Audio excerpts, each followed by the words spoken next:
What's up, this is EasyOSX, and in this video I'm going to help you figure out why certain apps are launching when you start up your Mac and how to turn them off. So when you've been using your Mac for a while, you've probably had some items start turning on whenever you turn on your Mac, what we call startup items.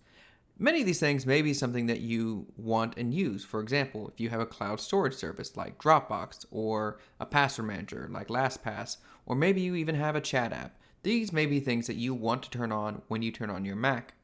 But there may be things that turn on that you don't want to turn on whenever you start your Mac. Things that are annoying or you don't use frequently enough or just take up resources. And that's something to consider. Everything that you set to turn on when you start your Mac is something that takes a little bit more time before you can use your Mac. So I'm going to show you the technically four places that apps like to store their startup items and how you can remove these from your startup. So the first place you want to check is go to System Preferences, go to Users and Groups. It may be placed a little differently depending on what version of macOS you're using, and then click on your profile and unlock it if it's not already unlocked. Then go to Login Items, and here you'll see a list of items that are turning on with your Mac. And if there's any that you don't want, you can click the minus button to remove them. Now you can also hit the plus button if there's any that you want to add to your startup items, but we're not really worried about that at the moment.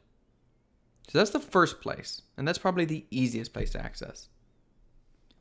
Now the next place we need to go is to your library folder. Now there is the Mac's system library folder and then your user library folder. We're going to start with the user library folder.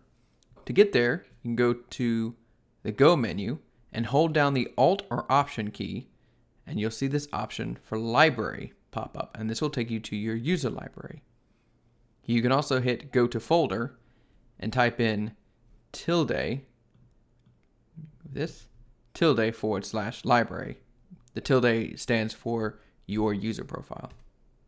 You can see we have a long list of folders in here, and you want to be very careful when you're messing with this. In this case, we want to go down to Launch Agents, and these are things that launch only under your profile. Now, some of these things may also be apps that launch under other people's profiles, but also have a key that stores under your particular user folder. So we're going to go here, and you can see I've got 4 items: Dropbox, LastPass, Skype, and Steam. If these are things that you don't want to turn on, which you need to be very careful with, then you want to go in here and select one that you don't want to turn on or to start, and to hit Move to Trash.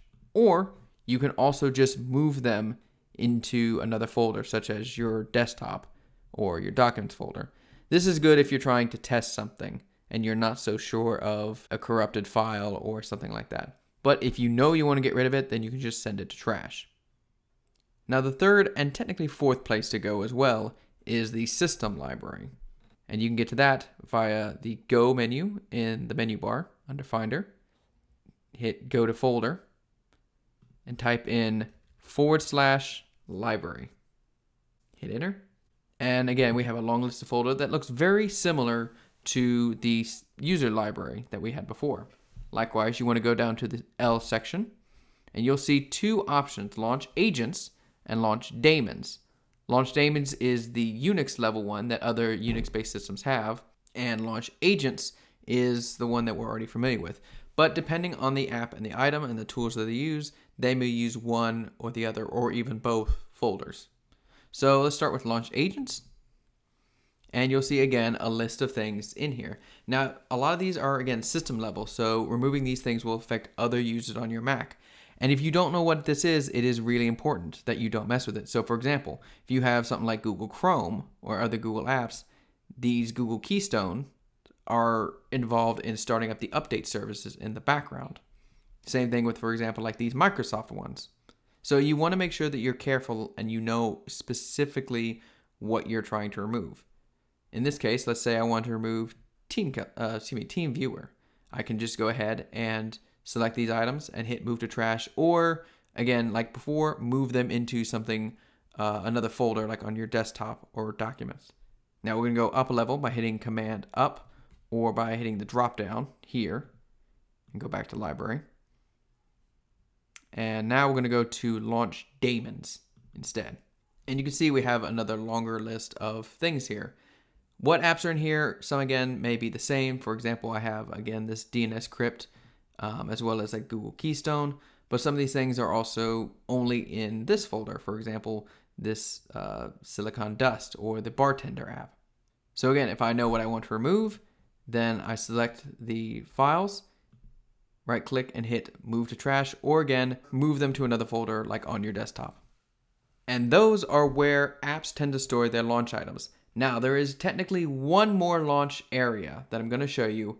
However, these are really only things that come with your Mac. These are not for third-party items like Google, Microsoft, anything like that. These are things that only Apple uses on the Mac system. To get to there, you want to go to the Go menu, hit Go to Folder again, and this time type in /system/library. Very similar list of folders. We're going to scroll down until we hit the Launch Agents and Launch Daemons section. Now, when you open these up, you can see that pretty much all of these are labeled com.apple. Again, these are things that pretty much, this is a set of folders that only Apple uses for their launch systems. So you want to be very, very careful. You're typically never going to mess with this unless you're having a root problem with the Mac itself. And at that point, you probably don't need to be messing with this anyway. You probably have bigger problems afoot. But in case you need to know how to get there, it is /systems/library, and then go down to either Launch Agents or Launch Daemons. So that's how you get to all the places where your Mac's launch agents and startup items can hide. Thank you guys so much for watching. If this video helped you out, please give it a like. It really helps. And if you want more Mac and iOS tips, tricks, and advice, be sure to subscribe to the channel. You can also check us out on social media as well as on our website, easyosx.net. Thank you again so much for watching, and we'll catch you next time.